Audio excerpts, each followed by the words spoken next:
박광일의 걸어서 역사 속으로.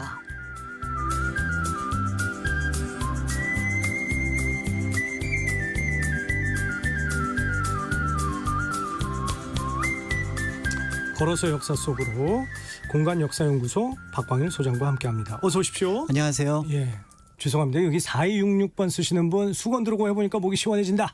김미숙 선생님도 원 박사님 어깨가 자주 아팠는데 고맙다. 7030 어디서도 들을 수 없는 정보다. 습관적으로 주무르기부터 했는데 귀한 정보 감사하다. 이렇게 얘기했는데 워낙 책 많이 보시고 막 연구 많이 하시니까 선생님도 이렇게 고개 숙이고 있는 경우 많죠. 그렇죠. 지금 제가 촬영한 이렇게 장면들을 보면 예. 저는 똑바로 서 있다고 생각을 하는데 오. 약간 앞으로 이렇게 숙여져 있어서 예. 앞에 방송하시는 거 참고해가지고 그러니까요. 뒤로 이렇게 밀고 이렇게 좀 연습을 해보려고 합니다. 그러니까요. 우리 특히 현대인들이 많이 그렇더라고요. 네.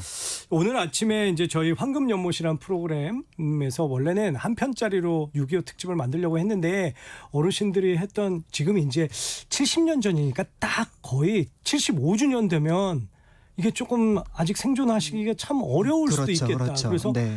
막 이제 얘기를 듣다 보니까 얘기가 너무 많아지고 다들 울음바다가 되고 그래서 결국 두 편으로 만들기로 해서 네. 다음 주까지 하기로 돼 있거든요. 뿐만 아니라 며칠 전에 있었던 그 6.25 70주년 기념식 보면서도 가슴이 울컥했다 이렇게 얘기하시는 분들 많더라고요. 그렇죠. 거기에다가 어떤 뭔가 그냥 그 메시지를 부여하기보다는 네. 그냥 있는 그대로 그 이야기를 듣는 것만으로도 그게 역사에서 우리가 어떤 생각들을 할 수 있을지를 알려주는 것 같거든요. 네. 그런 의미에서 볼 때 그냥 그 틀을 잡지 말고 그때 있었던 일 그리고 그때 겪었던 이야기들 그렇죠. 이런 것들을 있는 그대로 좀 맞아요. 이렇게 받아들이면 좋을 것 같고 특히 예. 이제 그런 증언이라는 거는 굉장히 중요한 어떤 역사적 자료이거든요. 그런 면에서 볼 때 이제 이런 부분들이 조금 빨리 좀 이렇게 정리가 되고 그러니까요. 그것도 보존이 될 수 있도록 하면 좋겠다는 생각이 들긴 했습니다. 한강철교 폭파 바로 건너자마자 폭파해가지고 몇백 명이 그 강으로 그냥 떨어지는 얘기 그걸 생생하게 그 장면을 목격하신 분 나와서 얘기했고 그 메러디스호인가 그 네, 이제 흥남에서 빅토리아, 빅토리아 메러디스호 거기에서 5명이 태어났대요. 그래서 김치 1, 2, 3, 5. 그 중에 두 분이 나오셔서 또 그 얘기를 한 네. 거예요. 아니 정말 눈물 없이는 들을 수 없는 얘기들이에요. 진짜 전쟁이 너무 많은 것을 파괴했고 너무 많은 상처를 줬더라고요. 그렇죠. 그래서 이제 그런 어떤 전쟁에 대해서 인명이 어떻게 피해를 입고 했던 얘기들이 이제 뭐 지금 증언이라든지 사진 또 역사 기록 이런 것들이 이제 남아 있는데 네. 그런 전쟁 속에서 이제 문화재는 어떻게 되었을까? 특히 6.25 전쟁이 다른 전쟁과는 다르게 한 번 남쪽으로 쭉 내려갔다가 또 한 번 북쪽으로 올라갔다가 그렇지. 또 다시 맞아요. 남쪽으로 내려왔고 그러네. 특히 남쪽의 중심이었던 서울 같은 경우는 2번이나 어떻게 맞아요. 보면 적치하에 들어갔던 상황들이었기 그렇죠. 때문에 네. 그런 면에서 그 우리 문화재가 지금 이제 국립중앙박물관을 포함해서 곳곳에 남아 있는데 그 내력이 어땠는지를 한번 알아보는 것도 좋겠다 싶어서 네. 오늘은 또 6.25 특집으로 그런 내용을 준비를 해봤습니다. 모르겠어요. 그 유럽에서 2차 대전 때도 서로 문화재는 건들지 말자 뭐 이런 것도 있었다고는 하는데 잘 안 지켜졌다고 하더라고요. 그 사실은 2차 세계대전까지만 하더라도 지키자보다는 예. 가져가자 쪽이 가져가자. 이게 좀 많았죠. 그러니까 예. 가져가기 위해서 지킨다 뭐 이런 개념이었다고 보면 될 것 그렇구나. 같습니다. 그 우리의 문화재도 국가 위기 때마다 큰 곤란의 지경에 처해졌잖아요. 그렇죠. 일단 지금 생각해 보면은 가슴을 몇 번 쓸어내릴 정도로 아슬했던 순간들이 꽤 있는데요. 6.25 전이 사실은 또 굉장히 위험했습니다. 그러니까 이제 그 광복 전이죠. 1945년 즈음에 예. 이제 미군의 폭격이 일본에 이제 곳곳에서 이제 이루어지고 있다 보니까 뭐 도쿄라든지 이런 것들이 폭격이 이루어졌고 그렇죠. 그 당시 이제 정보가 한반도 쪽에도 폭격이 이루어질 수 있겠다 이런 내용들이 이제 사람들 사이에서 입에 오르내리게 됩니다. 그렇구나. 그때 이제 우리나라 문화재를 가장 많이 수집하고 있었던 곳이 경복궁 안에 있었던 총독부 박물관이었는데 이제 총독부 박물관 안에서도 이 일을 어떻게 하냐. 만약 여기 총독부 쪽에 폭탄이 떨어지게 되면은 박물관도 위험할 텐데 라고 해서 이제 총독부 쪽에 건의를 넣게 됩니다. 그러니까 일본 직원, 뭐 한국 직원 포함해서요. 그랬더니 이제 총독부에서는 거기에 대해서는 별 생각이 없고 오히려 이제 전쟁 상황이 점점점 급해지다 보니까 총독부 건물이 그 건물에서 한 100m 정도 떨어진 곳에 박물관이 있었거든요. 네. 지금의 이제 건축문 안에 있었는데 이것까지 그냥 사무실로 쓰게 됩니다. 아이고. 그러니까 이제 박물관 직원들이 이건 아닌 것 같다라고 해서 이제 거기에다 뭐 흙 같은 걸 이제 벽에다가 쌓아 놓는다거나 이렇게 하는데 그 정도로는 부족하다 싶어서 안 되겠다. 중요한 유물들은 주로 이제 폭격이 이제 조금 뭐 정치적으로 군사적으로 좀 어떤 그 중요한 곳에 이제 떨어지니까 지금 그 총독부가 타겟이 될 가능성이 굉장히 크다고 그렇죠. 하잖아요. 예. 그러니까 이제 그 문화재들을 몇 개만이라도 해서 한 1,000점 정도를 고릅니다. 골라서 부여라든지 경주는 폭격의 어떤 여지가 없으니까 그쪽으로 이동을 시키는 작업을 하게 되고요. 그래서 한 1,000점 정도 당시 한 전체 유물의 한 2% 정도긴 하지만 중요도는 굉장히 높았던 뭐 금관총 유물이라든지 이런 것들이 있거든요. 네. 이제 그런 것들을 옮기게 되고 다행히 이제 총독부 근처에 폭격이 없게 되고 네. 또 미군이 이제 진출을 하게 되면서 뜻밖의 일본군이 유물들을 그대로 놓고 갑니다. 그러면서 우리 직원들, 우리나라 이제 문화재를 그 관리하던 직원들이 그거를 접수하게 되면서 네. 남한 쪽에 있었던 5개 분관, 그러니까 분관, 본관, 그러니까 개성, 그다음에 이제 공주, 부여, 경주, 그다음에 서울에 있는 박물관 유물들을 일단 온전하게 접수를 하게 되면서 우리 정부로 이제 이관하는 작업까지는 이루어지게 된 거죠. 야, 그건 정말 불행 중 다행이다 이런 생각을 하게 됩니다. 네, 그런데 이제 놓친 부분도 있습니다. 예를 들어 일본인 민간인이 가지고 있었던 대표적인 이제 오구라 컬렉션이라고 해서 굉장히 이제 수천 점의 유물을 가져가기도 했고요. 그렇구나. 그다음에 또 미국인들이 이제 점령군으로서 사실은 이제 알게 모르게 유물들을 가져간 것들이 있는데 거기에 대한 조사는 당시 우리 여력은 할 수 없었고 예. 향후에 이 부분은 우리의 과제로 남아 있다라고 봐야 될 것 같기도 하고요. 나중에 그러면은 아까 말씀하신 경주나 부여 쪽에 갔던 유물들은 다시 서울에 오게 됩니까? 아니요, 일단은 그쪽에 이제 보관을 하게 되고요. 예. 그런 상황에서 이제 문제가 됐던 박물관이 하나가 있는 게 바로 개성 부립박물관이에요. 왜냐하면 개성 부립박물관은 지금은 우리가 개성이 북한이었지만 38선이 그어졌을 때는 그게 남쪽 그랬죠. 영역에 있었고 네. 38선이 딱 개성을 지나가거든요. 그렇죠. 그런데 이제 48년 정부 수립 이후에 각각 이제 어떻게 보면 포격, 그다음에 국지전 같은 게 일어나게 되면서 박물관 바로 뒤쪽까지 폭탄이 떨어지는 일이 생기게 됩니다. 그랬구나. 그러니까 이제 개성 쪽에 있는 박물관 직원분들이 이건 아니다. 그러니까 최순호 선생을 포함해서 이거를 서울로 옮겨야겠다라는 예. 것들을 이제 그 생각을 하고 그다음에 이제 그 과정에서 이제 3번에 걸쳐서 이제 옮겨오게 되는데요. 네. 당시 이제 개성역은 노출되어 있으니까 한 8km 떨어진 봉동역이라는 곳으로 일단 옮겨서 서울로 이제 옮기게 되면서 그렇구나. 당시 이제 개성에서 주로 출토됐던 게 청자들인데 예. 그 유물들을 일단은 서울 쪽으로 옮겨오게 되고 이 상황은 지금 생각해 보면 굉장히 다행스러웠던 게 네. 6.25가 1950년 6월 25일 4시에 이제 남침이 시작되잖아요. 개성이 점령된 시간이 새벽 5시예요. 그렇다면서요. 그러니까 결국은 눈도 뜨기 전이었으니까 박물관이 점령을 당했을 거고 그렇다면은 충분한 시간 여유가 있고 또 규모가 크지 않으니까 그 유물들을 평양으로 만약에 가져갔다면 이후에 우리가 그 유물들을 볼 수 없었을 가능성이 있는데 그때 서울로 옮긴 덕분에 사실은 6.25 전이긴 하지만 예. 그래서 이제 우리가 알고 있는 개성 쪽에서 출토된 문화재들을 지금 눈으로 볼 수 있게 됐다는 면에서 굉장한 탁월한 선택이었는데 예. 근데 이 움직임이 문교부 당시 이제 지금은 교육부에 해당하는 문교부의 사전 허가를 받지 않다 그래서 질책을 당하기도 했다고 하니까 이 누구 탁상공 마음대로 거기서 가져오래. 뭐 그런 그렇죠. 거예요? 그러니까 현장에 있는 담당자의 어떤 절박함과 그다음에 어이구, 이제 참. 탁상 공론을 하고 있는 위에서 보는 시각하고 예. 차이점이 여기서 드러났다는 점에서 이 문화재 보존은 누가 이제 지켜야 될지를 예측할 수 있는 그런 상황도 여기서 보여줄 수 있는 거죠. 전쟁이 막상 나고 나니까 거봐 내 말이 맞았잖아 그렇게 얘기하는 실무자들과 그렇죠. 탁상공론 했던 사람들은 어디로 아마 사라졌을 것 같은데 이게 그러니까 개성이 고려의 그 수도였기 때문에 거기에서 많은 유물들이 왔겠네. 고려 특히 유물들이 많이 왔겠네요. 지금 박물관에 가면은 청자 유물이나 이런 것들이 이제 그때 옮겨왔고 그러니까 유지가 되었다, 보존이 되었다라고 볼 수가 있는 유물들입니다. 자, 6.25 전쟁이 시작됐어요. 그러면 이 문화재들이 그러면 어떻게 보존이 됐을지가 참 궁금해요. 그렇죠. 그러니까 만약에 6.25 전쟁이 터지고 나서 뭐 서울이 이제 어떻게 보면은 그 적의 치하에 들어가게 되는 것들이 뭐 한 달, 2달이었다면은 옮길 수 있었을 겁니다. 근데 아까 말씀드렸던 사흘 것처럼 만에 서울이 사흘 만에 서울이 예. 일단은 저기 이제 적의 함락이 치하에 됐죠. 들어가고 더 큰 문제는 유일한 남쪽 통로였던 인도교가 6월 28일 날 폭파가 되잖아요. 아, 그러니까 말이에요. 그러니까 이게 사람만 넘어가는 게 아니라 짐을 넘겨야 되는 상황들은 일단 이 상황은 포기를 하게 되는 그러네요. 거죠.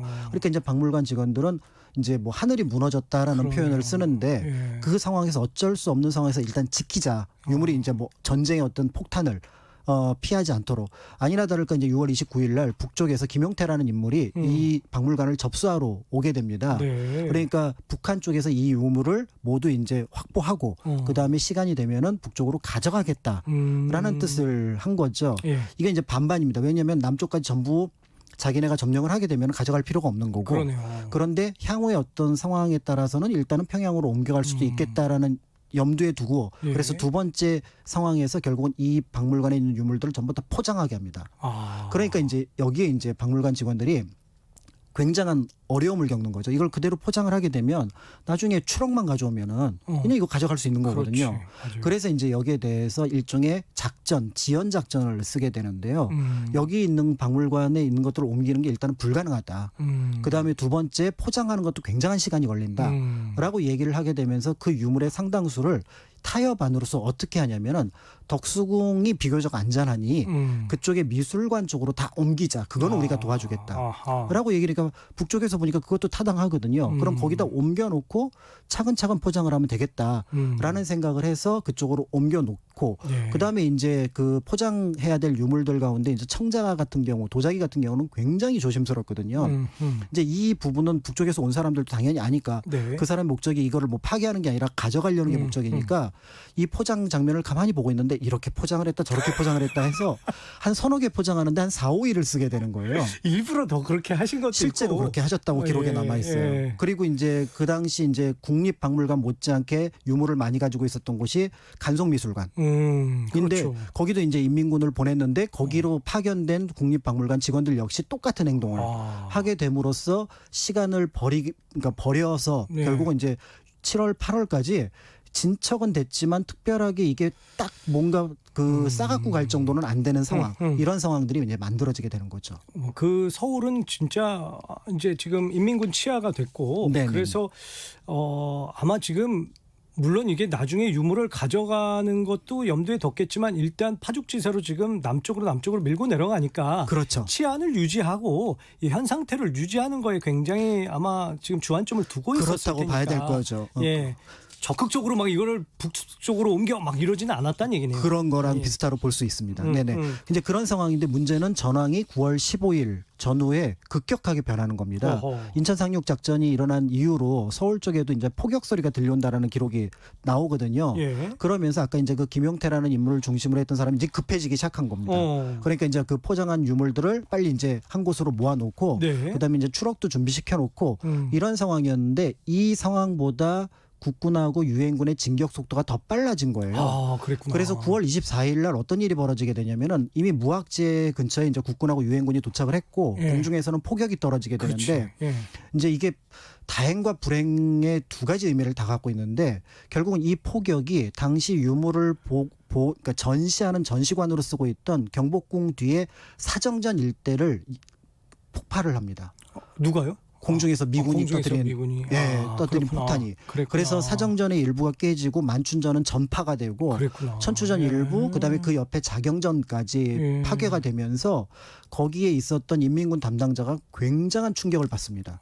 여기까지 떨어지니까. 그렇지. 그래서 원래 이제 문화재를 가져가려고 이제 대기시켜놨던 추록도 군인들 군수품을 싣는 용으로 그러니까 징발이 되면서 그랬겠죠. 손이 없으니까 결국은 그냥 도망가 버리게 되는 상황이 만들어지게 되는 거죠. 인천 상륙 작전이 되면서 급속도로 지금 전황이 이제 바뀌게 전환이 되니까요. 바뀌는 전세가 바뀌게 되면서 네. 이 지금 다 포장까지 해가지고 싣고 가려고 했던 것들을 지금 놓고 갈 수밖에 없는 그런 상황이 된 거죠. 역전의 상황이 돼버렸다. 예, 그런 상황인데 이제 문제는 그 박물관 직원들이 볼 때는 어떤 일이 있냐면 눈앞에서 지금 폭탄이 떨어져서 문화재가 깨지는 걸 봤거든요. 아하. 그리고 이게 인민군이 됐든 국군이 됐든 유엔군이 들어왔던 이 가치를 모르는 사람이 들어오게 될 경우는 무슨 군사 작전이란 이유로 망가뜨릴 수 있으니까 그렇죠. 24일부터 28일까지 모든 직원들이 거의 숙직하듯이 문화재를 지키게 됩니다.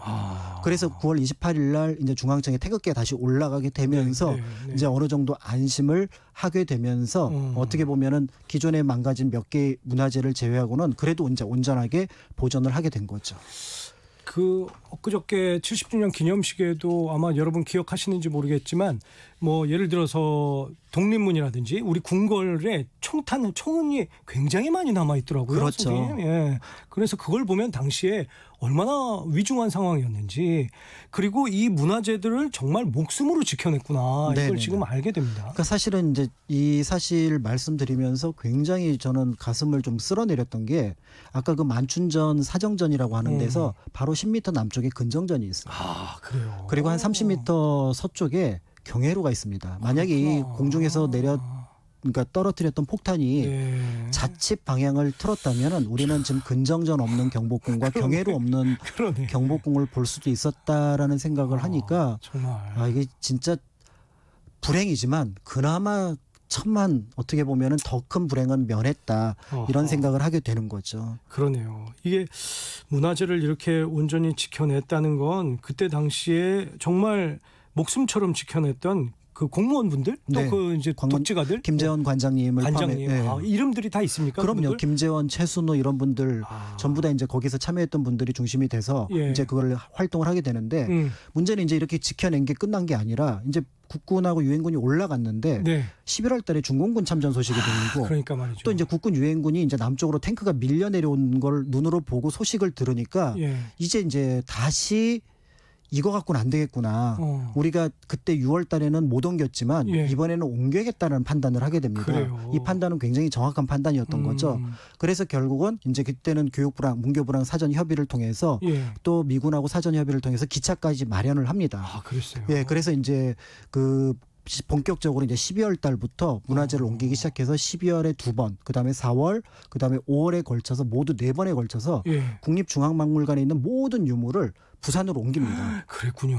네. 그래서 부산으로 옮겨서 처음에는 갈 데가 없어가지고 지금 근대역사관으로 쓰고 있는 그 건물이 있거든요. 네. 그게 동척의 부산 지점이기도 했는데 그 건물 앞에 있는 창고를 먼저 쓰고 안 되겠다 싶어서 나중에 이제 정부 건물 한 채를 얻습니다. 4층짜리 건물을 얻는데 처음에는 한 층, 두 층밖에 안 주는 거예요. 예. 그래서 나중에 밑에서 이제 막 불이 났다는 소문을 듣고 하면서 이게 문화재가 있는 곳인데 이러면 안 된다 해갖고 결국은 이 4층짜리 건물 한 채를 얻어서 박물관 겸 수장고 겸 연구실 겸으로 쓰게 되면서 우리가 이제 부산에서 어떻게 보면 이제 유물들이 이제 전쟁을 좀 피하는 그런 상황들을 이제 만들어내게 되는 거죠. 당시에 그 문화재청 뭐 그건 아니었고 네. 뭐라고 해요? 문화재관리국. 관리국 거기에 있는 직원들 정말 노력들 정말 많이 했고요. 당시는 사실 문화재관리국도 아니고 그냥 박물관 직원들이었어요. 박물관 직원들 어찌됐건 그분들 보통 정말 큰 애국을 하신 게 아니라는 생각을 해보고 네. 또 부산에서 지금 피난민들이 몰려와가지고 아비규환의 그런 상황인데도 불구하고 어찌됐건 우리 문화재만큼은 지켜야 되겠다는 그래도 다 공감대가 있어서 건물 하나를 그래도 쓰게끔 해줬다는 것만으로도 아, 그것도 정말 문화재 다행이네요. 저기 박물관 직원분들의 노력이었어요. 그래요. 원래는 그걸 안 주려고 했는데 그러니까 당시 문화재를 보는 시선이 예. 지금과 좀 달랐던 것 물론 같아요. 그렇긴 하죠. 그래서 이제 먹고 살기도 힘든데 밑에 이제 불이 났다는 얘기를 듣고서야 그제서야 불이 닿으면 안 되겠구나 하면서 이제 전층을 쓰게 해줬다라고 하니까 조금 씁쓸한 면이 있고요. 네. 이런 과정에서 뜻밖의 우리 문화재가 외국으로 미국으로 또 그 어떻게 보면 옮겨지는 일이 벌어지게 됩니다. 아, 그래요? 6월 달에 이제 남쪽으로 피난을 갈 때는 미처 생각하지 못했던 이승만 대통령이 한국은행에 이제 그 보관하고 있었던 금괴를 이제 미국으로 이제 그 보관을 의뢰를 하게 됩니다. 이때 우리 문화재도 같이 의뢰를 하면 되겠다라고 생각을 해서 경주박물관 쪽에 이제 아까 옮겨놓은 곳이 있었다 그랬잖아요. 네네네. 그 유물을 역시 미국으로 옮겨서 샌프란시스코로 옮겨서 은행에 이제 보관을 하게 돼갖고 한때 이제 이걸 옮기게 되고요. 여기에 이제 그치는 게 아니라 우리나라 문화재를 한번 전체를 다 옮겨볼까? 이 생각도 하게 됩니다. 하와이 호놀룰루 쪽으로. 근데 그거는 전세가 분리해서 이거라도 지켜야 되겠다는 생각인 거예요? 그냥 뭐 안전하게라고 하는 편의적인 발상이었는데 문제는 이제 미국 쪽에서 이 제안이 굉장히 부담스러웠던 거죠. 네. 전쟁 중에 혹시 제국주의적인 발상으로 문화재를 자기 쪽으로 그렇지. 가져온다? 그렇죠. 그러니까 이제 미국 쪽에서 무슨 제안을 하냐면은 그 가까운 일본으로 좀 옮겨놓으면 안 돼? 네. 이 얘기를 했더니 이제 일본으로? 그 얘기는 뭐 우리나라 모든 정부 강요들이 받아들일 수 없는 그렇죠. 부분이잖아요. 예. 그래서 이제 결국은 이렇게 어떻게 할까 고민하는 사이에 전선이 다시 지금의 휴전선 쪽으로 고착이 되면서 그래서 이 얘기는 없었던 걸로 하게 되고요. 아까 이제 샌프란시스코로 잠깐 갔던 보관료로 아마 안 줬을 거예요. 좋습니다. 일본에서 만약 일본에다 맡겼잖아요. 그럼 보관료 달라고 그러면서 이 문화재를 아마 우리한테 돌려주지도 않았을 거예요. 아마 진짜. 절차가 굉장히 복잡했을 겁니다. 진짜 고양이 앞에 생선이 될 뻔했다는 생각이 들고 아마 그런 생각을 했을 것 같아요. 당시에 전세가 너무 불리하면 왜 그 장개석이 대만으로 이렇게 밀려났을 때를 생각하면서 그때 막 이것저것 하여튼 문화재 될 만한 걸 대만으로 굉장히 많이 가져왔다고 그렇죠. 얘기를 들었거든요. 네. 요거를 아마 뭐 이렇게 타산지석으로 생각하지 않았을까 이런 생각은 좀 해보게 됩니다. 그렇기는 하지만 그렇다고 하더라도 아까 말씀하셨던 것처럼 일본으로 보내는 거는 차라리 우리가 안고 어떻게든지 지켜내는 게 낫지 하는 생각을 하게 되는 거죠. 야, 자 그러면 이제 휴전은 되면서 다시 문화재들이 올라왔습니까 서울에? 예. 네, 휴전되면서 이제 문화재들이 올라왔는데 네. 나중에 이제 그거를 차근차근 다 올린 건 아니고요. 음, 일단은 이승만 대통령이 안에 있었던 조선총독부 박물관 이거 경복궁 안에 있는 거 불합리하다. 여기 쓰지 마라. 이거 정부에서 쓰겠다 이렇게 얘기를 한 겁니다. 네. 그러니까 이제 고민하던 끝에 덕수궁에 있었던 석조전 건물이 불에 타긴 했는데 거길 미술관하고 국립박물관을 같이 쓰자라고 얘기를 해서 그게 이제 국립박물관이 되고요. 나중에 이제 조사를 해봤더니 전쟁 중에 그럭저럭 우리가 많이 옮겨갖고 안전하게 했다고는 하지만 7,100여 점의 손실이 있었습니다. 아까 그 폭격받았을 때 그렇구나. 깨졌던 예. 그런 것들이 있었고요. 그리고 이제 무엇보다도 전쟁이 끝났다고 다 올라온 게 아니라 일부는 부산에 있었거든요. 근데 부산에 이제 국악 창고에 그 보관하던 것 중에서 1954년 전쟁이 끝난 그 다음 해 12월 달에 네. 여기서 불이 나가지고 궁궐에서 보관하던 4,000점의 유물이 모두 불에 타는 일이 그랬어요. 벌어집니다. 그래서 그거 가운데 가장 어떻게 보면 속상한 것 중에 하나가 48점의 조선 왕실 어진 중에 30점이 흔적도 없이 사라지고요. 어진 그 임금님 얼굴 그려진 그렇죠. 그 초상화? 그래서 우리가 그 어진을 거의 못 보는 이유가 그런 그렇구나. 것과 관련이 있고 18점이 남았다고는 하지만 예. 아주 일부분만 남았기 때문에 세종대왕 거 있어요? 그거는? 없습니다. 그렇구나. 네, 사실은 그 전에 이미 없었어요. 아 원래 없었어요? 네, 임진왜란 때 불에 타가지고 없었던 부분들이 있었는데 이상하게 세종대왕 얼굴이 사람들이 우리 광화문 내거리에 있는 게 그 네. 얼굴이 과연 맞느냐 이런 얘기들이 많거든요. 예, 그건 이제 표준 영정이라고 하는 부분이어서 나중에 네. 언젠가 나중에 한번 말씀해 주시고 얘기를 해야 될 것 어찌됐건. 같습니다. 예. 그리고 이제 또 아이고. 놓친 게 있는 게 사실은 국립박물관은 비교적 이렇게 해서 네. 7,100여 점의 어떤 문화재 손실이 있었지만 많이 지켜냈잖아요. 근데 현재 우리나라 문화재 지정 상황을 보면은 네. 60%가 불교 문화재거든요. 근데 절에 대해서는 거의 그런 내용들이 지켜지지 않았고 심지어는 작전이라는 이유로 미군과 국군에 의해서 절이 불에 타는 일들도 종종 그렇죠. 일어나게 됐었습니다. 어허. 그래서 이제 대표적으로 꼽으라 그러면 조계사 대웅전 일부, 진관사, 봉선사, 그다음에 고성의 건봉사, 낙산사는 완전히 불에 타고요. 네. 신흥사 같은 경우도 큰 피해를 입을 뻔했고 월정사가 불에 타고 춘천 청평사도 불에 탔으니 네. 지금 대략 말만 하더라도 굉장히 유명한 절들이 이제 불에 탔는데요. 이걸 이제 지키려고 했던 분들도 많습니다. 특히 이제 상원사 하남 스님 같은 경우는 네. 내가 있으니까 절대 여기 불 못 태운다 해갖고 거기 있는 군인이 어쩔 수 없이 문짝 몇 개 뜯어내서 불 태웠는데 상원사 범종 그다음에 상원사 중창 권선문 그다음에 문수동자상 이게 전부 다 국보거든요. 네. 만약에 그때 불에 탔다면 이런 모든 것들이 사라졌을 거고요. 그다음에 예. 백양사 같은 경우도 만암 스님이 같은 방식으로 지켰는데 당시니까 절을 지킬 방법이 없잖아요, 스님들이. 그렇죠. 그런데 이제 그 절을 불태웠던 이유가 바로 거기에 이제 인민군이나 공비가 숨어든다는 이유거든요. 산속에 많이 있으니까. 네. 그러니까 이걸 어떻게 했냐면은 문짝을 다 뜯어냅니다. 다 훤히 보이게. 그리고 이제 구두를 다 깨요. 아 구들장을. 왜? 그게 바닥이 없으니까 잘 수가 없잖아요. 그렇구나. 그렇게 해서 절을 지켜내는 방법밖에 쓸 수 없었고요. 틀만 유지한 채로. 네. 그리고 그렇게. 이제 절과 관련해서 이제 잊을 수 없는 게 해인사 폭격을 명받았지만 해인사를 폭격하지 않았던 김영한 대령 얘기는 이제 우리가 해인사와 관련해서 잊을 수 없는 어떤 중요한 인물로 기억해야 될 것 거의 같습니다. 폭격하라고 그랬는데 거부를 했군요. 네, 그래서 여기는 우리나라 문화재고 그리고 인민군보다는 우리 문화재가 더 중요하고 그래 하루면 없애지만 이걸 다시 만드는 건 천년이기 때문에 그런 나는 그 분도 명을 있으셨어요. 어긴다. 그래서 그 비가 그 앞에 네. 조그맣게 감사의 비가 만들어져 있는데 예. 우리의 해인사 앞에. 그렇죠. 알겠습니다. 여기까지 오늘은 말씀을 듣겠습니다. 박광일 소장님과 오늘도 아주 진실된 깊은 얘기까지